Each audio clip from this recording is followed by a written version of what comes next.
bisa dibilang dia malam itu tidur bareng pocong. Abis itu aku coba tidur lagi, dengar lagi suara assalamualaikum lagi.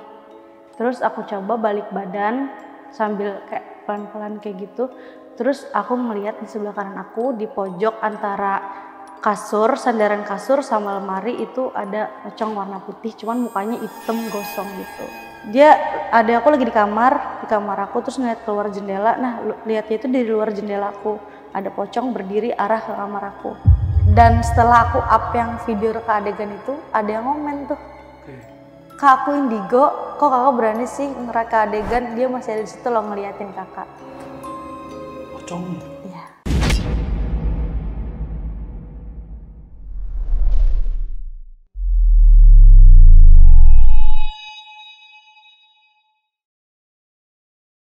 Halo pasukan Lentera Malam, balik lagi bareng gua Adit. Dan sebelum masuk ke ceritanya, komen dulu di bawah nih. Kalian nonton Lentera Malam sambil ngapain? Yuk komen di bawah. Dan langsung aja kita masuk ke Saksi Misteri.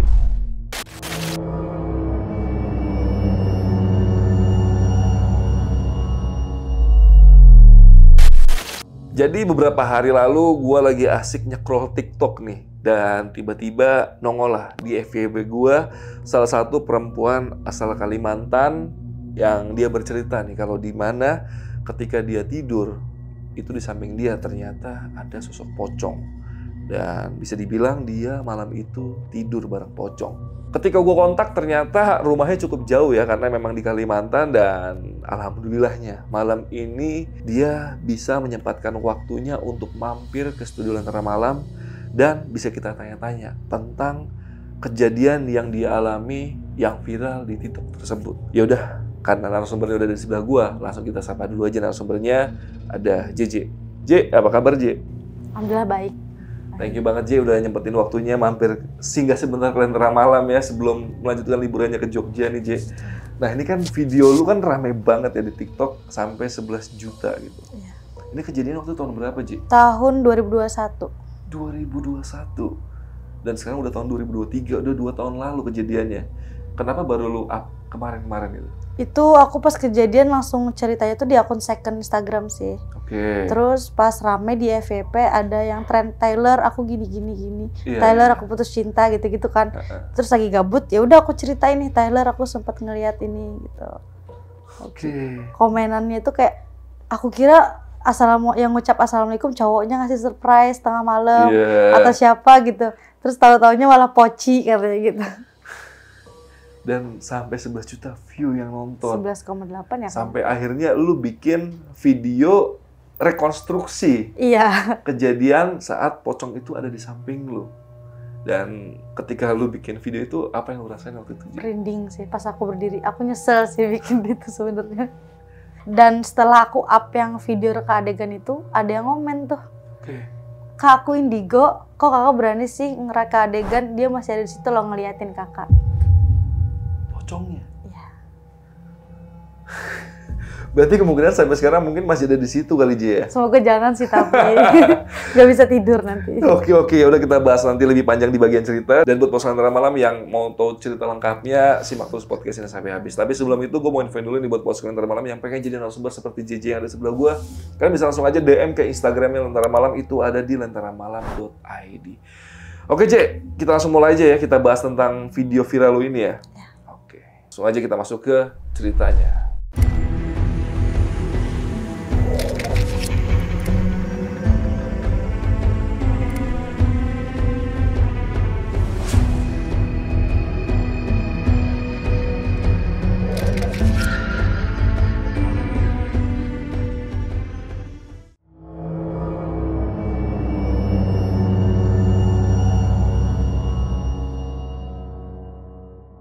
Kalau kronologi awalnya, jadi sebelum aku ngelihat yang pocong itu udah sering ketindihan sebelum-sebelumnya.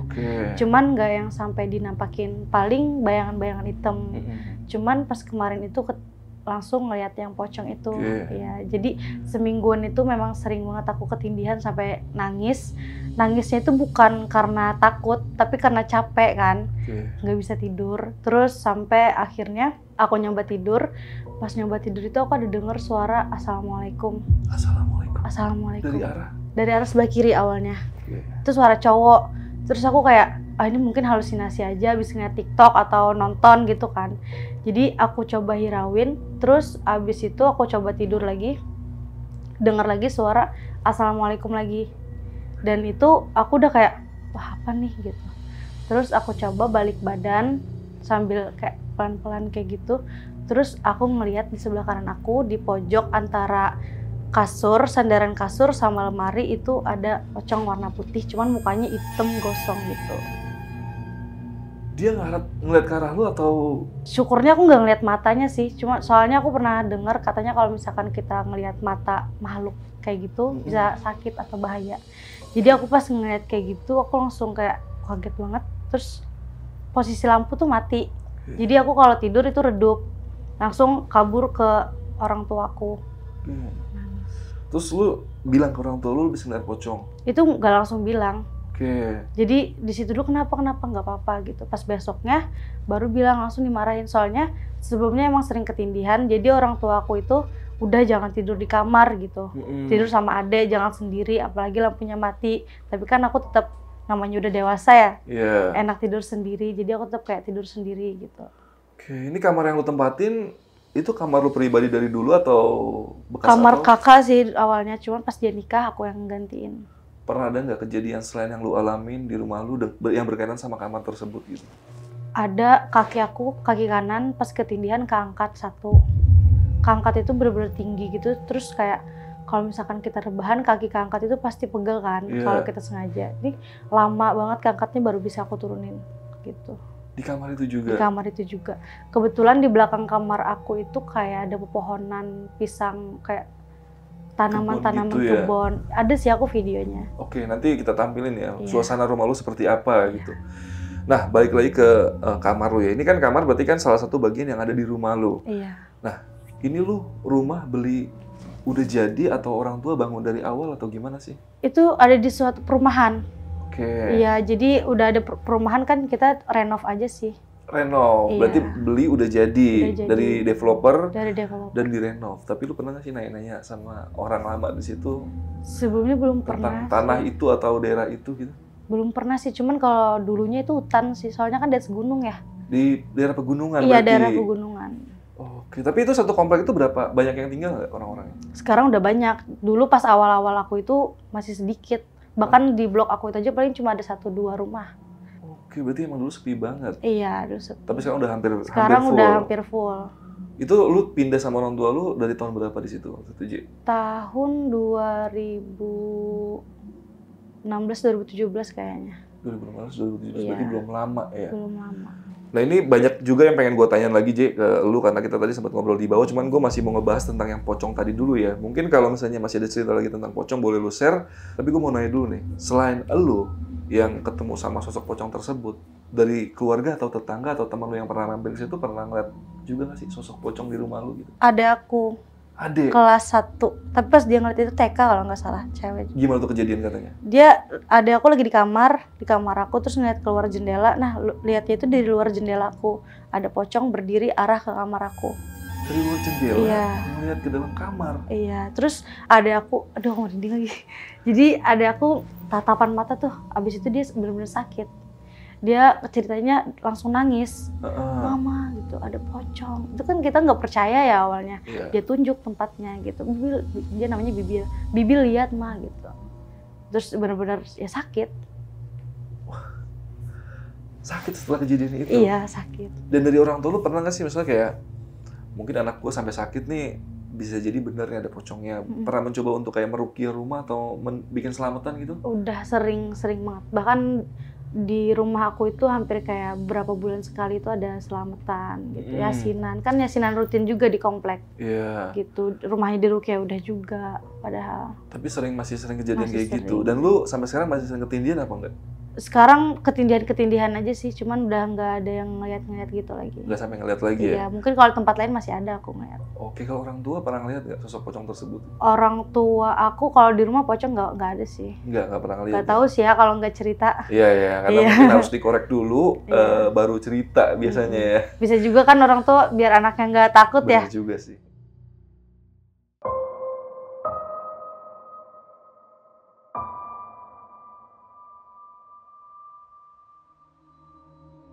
Nah, tadi kan kita sempat ngobrol panjang juga nih di bawah J tentang selain lu ngeliat pocong tersebut, lu juga pernah dibilang sakit hampir 1 tahun ya. Iya.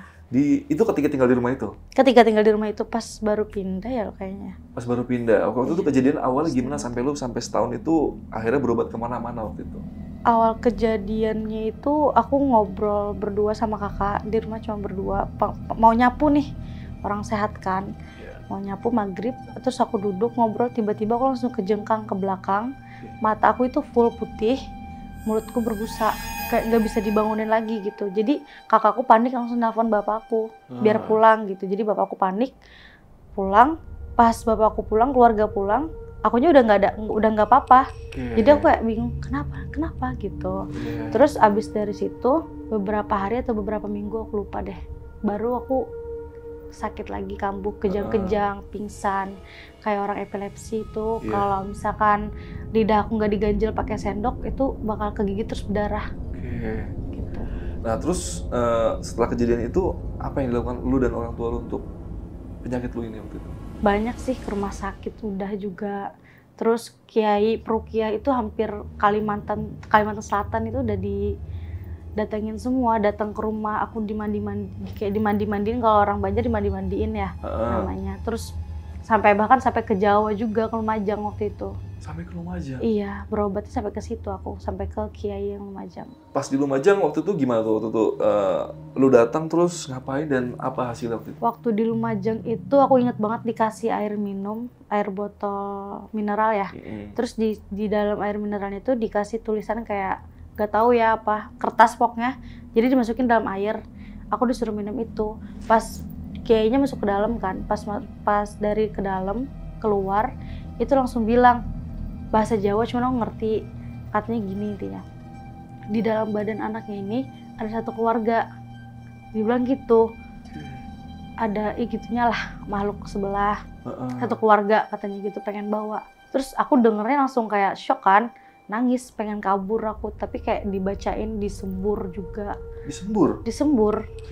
Panik langsung aku. Ternyata masih banyak yang pakai metode sembur ya. Iya, jadi kan terus, tambah takut lah.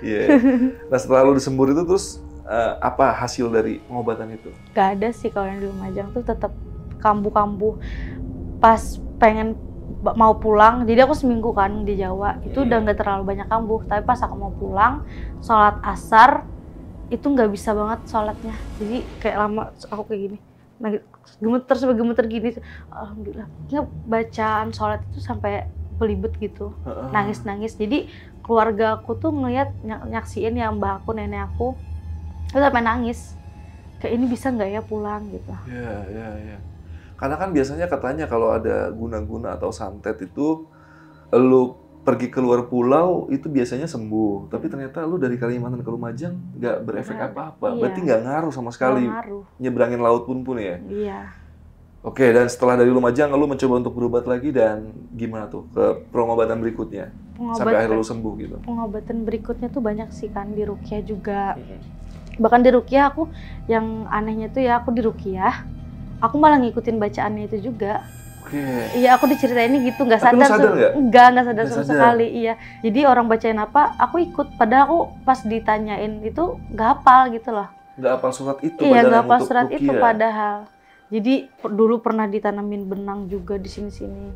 Terus ada yang orang pinter nawarin mamaku, mau dibukain sekalian nggak gitu mata batinnya gitu kan. Soalnya ini bukan kiriman orang katanya. Memang orang sebelah pengen temenan atau pengen ngajak aku ke sana gitu. Teman sebelah itu maksudnya apa? Orang sebelah, makhluk sebelah. Makhluk halus. Makhluk halus, iya. Bukan tetangga kan? Bukan. Makhluk halus. Oke. Jadi disuruh buka mata batin biar sekalian mungkin bisa jadi apa ya? Aku jadi perantara lah ibaratnya. Jadi mungkin bisa nolong orang gitu-gitu. Cuma aku nggak mau. Terus sampai akhirnya lu sembuh itu gimana waktu itu? Sembuh itu akhirnya aku udah pasrah banget kan. Terus dicoba dibawa ke kiai punya pondok pesantren.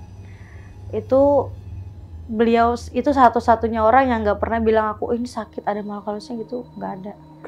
Beliau bahkan nggak apa-apa, ini insya Allah sembuh aja gitu. Tetap sholat ya, langsung dibilang kayak gitu. Padahal aku nggak ada cerita yang aku sholat gemetar-gemetar itu nggak ada. Nah, tetap sholat ya gitu, tetap ngaji gitu, gimana pun tantangannya pokoknya tetap harus laksanain gitu. Terus dikasih air minum botol itu harus habis selama 6 hari. Kalau misalkan lebih dari 6 hari, mungkin seminggu aja 7 hari, itu aku kejang-kejang lagi kambuh. Gitu. Pernah dicoba sama mama kayak mungkin ini sugesti nih, nggak apa-apa deh, nggak usah balik lagi ke situ gitu. Tapi ternyata memang kejang-kejang. Ada air buat mandi juga. Itu berarti yang dikasih sama ustadz atau kiai? Bisa dibilang ustadz sih. Bisa ustadz. Dan soalnya dia punya pondok pesantren. Punya pondok pesantren soalnya. Dan itu cuma air aja yang dikasih sama dia. Berarti iya, untuk diminum sama dipakai mandi. Akhirnya berapa lama tuh sembuh setelah berobat sama sekitar 2-3 bulanan sih. Dan setelah itu udah nggak ada apa-apa lagi? Udah abis itu udah nggak ada apa-apa lagi. Ingat banget terakhir kali pas datang ke situ, beliau langsung bilang, ini anak bapak ya, kamu bapak angkat jadi anak bapak gitu. Jangan sakit-sakit lagi ya, ini terakhir kalinya minta air ke sini gitu. Aku inget banget itu sih. Terus habis itu udah kan, setelah beberapa lama mungkin aku balik lagi ke sana tapi buat air penenang hati gitu-gitu aja. Soalnya kalau di Kalimantan udah familiar memang air-airan kayak gitu. Biasanya digunain untuk apa air-air itu? Ya itu buat penenang hati atau macam-macam sih kalau di Kalimantan. Air doa dari para ahli-ahli agama. Jadi air itu didoain terus diminum gitu. Dan lu ngerasa baik kan dan akhirnya sembuh. Udah nggak pernah kumat lagi sama sekali? Sampai sekarang belum enggak, cuman masih ngeliat-liat aja. Ngeliat gimana tuh maksudnya tuh? Selain yang pocong itu ya? Iya, kayak bayangan hitam, terus kayak ada cewek. Aku pernah ngeliat di rumah kakakku, itu malam, aku rebahan kan, tidur. Aku tidur itu di luar, emang sengaja di luar. Terus di antara 2 kamar kakakku, ada ngeliat cewek rambutnya pendek segini, duduknya kayak gitu, ngeliatin aku kayak gini. Tapi orangnya cantik, jadi aku nggak takut. Aku kayak gitu, oh paling habis nonton film nih gitu kan. Terus pas abis itu aku balik badan ke sini kan, terus tapi kayak hawanya gak enak di sini, jadi aku balik lagi. Pas aku balik lagi ternyata dia udah di atas aku kayak gitu, kayak gitu. Perempuan? Tapi perempuan, tapi mukanya nggak serem. Terus ketika dia di depan lu apa yang lu lakuin? Aku langsung lari ke kamar kakakku, padahal kakakku sama suaminya langsung ketok-ketok gitu, udah nggak mikir lagi. Untung lagi nggak ngapa-ngapain mungkin ya? Iya. Kalau ini lagi mengganggu aja nih. Ayolah ganggu aja. Gitu. Nah, berarti itu di rumah yang kakak lu? Iya, atau beda rumah. Beda rumah. Beda lu rumah. Lagi nginep di situ? Lagi nginep di situ. Dan lu sempat nanya nggak sih sama kakak lu? Waktu itu dia kan sering ditinggal suaminya kerja ya, jadi aku nggak nanya. Nggak nanya? Sampai sekarang dia kayaknya belum tahu deh. Soalnya kan dia sering sendirian di rumah, kasihan juga. Hati-hati ya. Hati-hati ya. Nah, ini kan cukup aneh ya sakit yang lu alamin karena lu sendiri pun gak punya riwayat epilepsi sebelumnya. Dan tiba-tiba lu kejang-kejang dan ya bisa dibilang kayak orang epilepsi. Lu sempat nyari atau nanya ke orang gak sih ini penyebabnya sebenarnya semuanya apa gitu? Udah nyari-nyari sih, cuman sampai sekarang belum terjawab. Bahkan aku medis itu sampai rekam otak.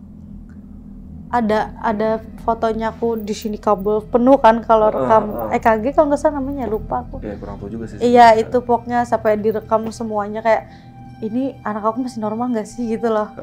Bahkan pas aku sakit itu orang rumah sampai mikir kayak ini bisa umur panjang nggak ya? Itu sih yang bikin bapak aku trauma. Makanya, itu hasil dari itu nggak ada hasil apa-apa? Di EKG itu normal semuanya, aku rekam otak tuh normal semuanya. Dicek sakit nggak ada sakitnya, tapi sempat 2 kali masuk rumah sakit juga.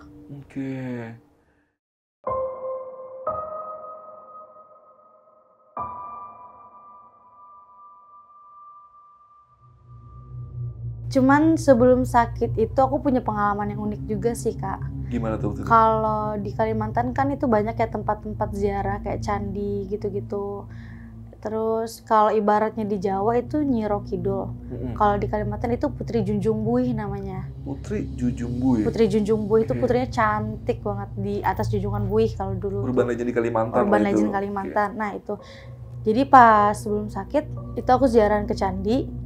Terus aku diceritain katanya pas di tempat tidurnya Putri Junjung Buih itu aku duduk bahkan rebahan nyoba, terus aku bilang empuk nih gitu. Kayak gitu. Terus abis itu makanya pas aku sakit itu jadinya. Berarti ini kejadiannya sebelum lu sakit waktu itu? Sebelum sakit. Dan ada nggak sih kejadian yang cukup mistis yang lu alamin setelah pulang dari tempat itu dan berkaitan kira-kira sama kayak sesuatu yang ada di tempat ziarah itu gitu? Ada sih Kak. Oke. Jadi aku diceritain mamaku, aku punya, kan aku tidur ya, aku tuh harus tidur sendirian di ranjang luas gitu, king size. Itu aku bilangnya kasur aku itu singgasana. Kakak tahu kelambu nggak ya? Oke, kelambu. Tahu yang biasanya orang biar nggak kena nyamuk. Iya, Ya. itu aku kelambunya itu harus dipakein bunga kiri kanan gitu. Terus tempat bukaan kelambunya itu aku harus rapi kayak gitu, diikat. Terus kasur aku tuh nggak boleh ada lecek kusut sama sekali. Jadi setiap kali aku mau tidur, bersihin singgasana aku mau tidur gitu. Dan itu aku baru diceritain ini. Dan lu nggak sadar ngelakuin Nggak itu? sadar sama sekali. Terus yang lebih parahnya lagi, aku tuh gerah, tapi nggak pengen pakai kipas, nggak pengen pakai apapun, maunya dikipasin sama bapakku.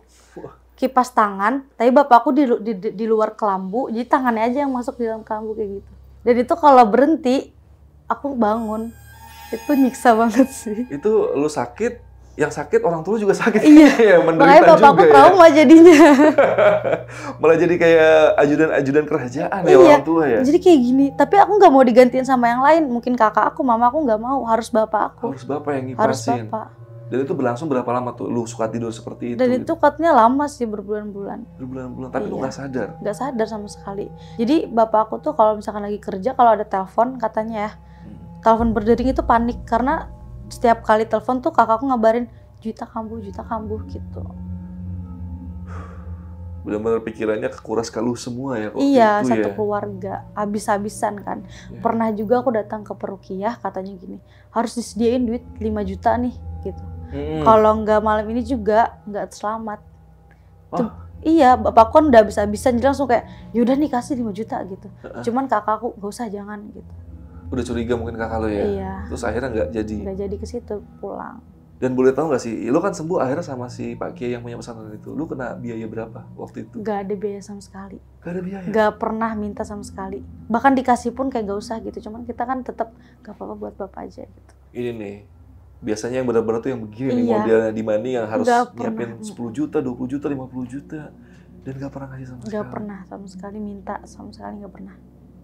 Wah, karena mungkin dia juga udah kaya juga sebenarnya ya, karena Iya. punya pesantren juga ya. Iya. Iya. Hati beliau kaya kayaknya. Iya. Cuman ya kan banyak oknum nih kalau di sekarang-sekarang ini ya, seperti kata Pesulap Merah kan banyak banget dukun-dukun yang suka ngerjain orang sakit gitu. benar. Itu orang lagi sakit, lagi menderita, lagi susah lah pokoknya, malah ditipu lagi dengan mintain duitnya. Bahkan salah satu kemarin tuh ada yang rame tuh, gue kaget, dia seorang dukun punya padepokan gede banget. Dan katanya itu hasil dari ngobatin orang. Dan pernah ada chatnya kesebar, bahkan dia minta hampir 50 juta. Waduh, Gila. itu kesempatan banget ya. Makanya itu, ini banyak banget yang suka nipu-nipu. Jadi buat kalian kalau udah mau berobat, usahain sama orang-orang yang seperti si JJ tadi berobat lah. Biasanya orang yang nggak money oriented itu biasanya benar-benar ikhlas pengen ngebantu kalian. Dan selain kejadian-kejadian tadi, yang lu rasain yang paling cukup lu ingat waktu lu sakit, apalagi sih, J? Yang waktu aku ingat itu sholat sih, aku keganggu banget. Oke, gimana tuh waktu itu? Sholat kan wajib, jadi mau gimana pun aku pasti laksanain kan. Tapi tubuh aku tuh menolak gitu loh. Tubuh aku menolak, kayak bacaan sholat itu aku belibet banget sampai nangis. Jadi kayak aku sholat gini. Oke. Jadi temen SMA aku mau sholat tuh sampai kayak gak usah diajak deh gitu. Soalnya lama banget, kayak gak selesai gitu. Ya aku ceritanya aku ke Jawa itu sampai nangis semua ngeliat aku sholat, sampai mamaku kayak udah nggak usah sholat nggak apa-apa gitu. Tapi aku tetap mau, ngebahayain diri aku juga. Tapi lu ngerasa di situ susah banget ngomong gitu? Susah banget sholat. Itu pokoknya kayak ada bisikan-bisikan gitu dalam, aku udah merinding gak? Ada bisikan-bisikan kayak macem-macem berisik pokoknya di telinga aku tuh. Mengacaukan apa yang pengen lu ucapin? Mengacaukan, bener-bener mengacaukan. Lu benar-benar nggak bisa fokus sama sekali? Gak bisa fokus sama sekali bacaan sholat itu. Tapi lu udah ke beberapa orang yang ngobatin, udah dipastikan ini bukan kiriman dari orang atau apa Iya, udah gitu? dipastikan bukan. Soalnya sebenarnya mamaku juga familiar sama hal-hal kayak gitu, ngeliat hal-hal kayak gitu. Gimana tuh familiar maksudnya? Pernah kejadian sering banget di mamaku, kayak mamaku sakit tuh, kayak dijengukin sama orang makhluk sebelah, makhluk halus. Terus ada juga mamaku pas lagi di rumah sendiri, berdua sama bapak. Terus bapak bilang mau makan mie di warkop sebelah gitu. Cek kunci pintu luar lagi sekali. Terus gak berapa lama nyanyi balik. Tapi nggak ada ngomong pas masuk rumah itu, diem gitu di depan pintu kamar. Cuma aku diem kan. Terus nggak berapa lama ada lagi nyanyi datang suara bapak. Buka pintu lagi, bapak asli datang, yang di depan pintu hilang. Horor juga ya? Horor. Ngeliat pocong, kakakku, mamaku juga pernah. Cuman di tempat yang berbeda sih. Boleh diceritain kejadiannya kayak gimana? Kalau mamaku, nyokap begitu waktu itu gimana ceritanya? Oh, kalau mamaku ngeliat di jalan sih, ada namanya kalau di Kalimantan itu liang anggang. Itu mungkin udah terkenal horor juga. Mamaku ngeliat di situ liang pocong berdiri di atas ruko. Kakakku juga ada ngeliat di situ. Terus nggak berapa lama kakakku kecelakaan. Abis ngeliat besoknya kecelakaan. Matanya merah katanya gitu sih. Kayak sial gitu abis ngeliat sosok itu ya? Dan tadi lo kan sempet nyinggung nyokap pernah dijengukin sama makhluk halus. Itu gimana tuh maksudnya ceritanya? Jadi dulu di belakang rumah aku itu kayak perkebunan gitu kan. Banyak pohon-pohon. Terus pas mamaku sakit, mamaku ngerasanya ada yang jenguk tuh. Bawa anak, gendongan, ada anak yang kayak gini. Banyak banget pokoknya dijengukin. Mamaku tapi diem, gak bisa gerak, gak bisa ngomong sama sekali. Dia ngomong, tapi sesamanya dia aja gitu. Terus pas udah kan gak ada ngobrol sama mama, tiba-tiba balik. Cuma mamaku bisa ngeliat kayak gitu, dia baliknya ke belakang pohon. Aku lupa kalau nggak pohon pepaya, pohon pisang deh. Abis itu hilang. Sedangkan di belakang rumahku tuh nggak ada rumah siapapun, hutan. Gitu. Itu nyokap lagi sendirian? Lagi sendirian di rumah, lagi bener-bener lagi sakit. Itu pas kita lagi keluar. Sosoknya itu tapi nggak mengerikan atau apa gitu? Enggak, kayak kita normal, cuman sininya nggak ada katanya. Yang belahan kita ini nggak ada. Dan itu dia pun nggak ngobrol panjang sama nyokap? Nggak ada ngobrol sama nyokap. Cuman kayak datang mau ngeliat nyokap terus pergi lagi? Iya. Lebih banyak kisah mama sih, cerita mama sih sebenarnya. Coba satu cerita lagi yang teringat sama lu dan cukup serem yang pernah diceritain nyokap ke lu deh. Yang cukup serem itu di rumah yang sama, cuman rumah yang dulu ya. Itu mamaku lagi rebahan gini.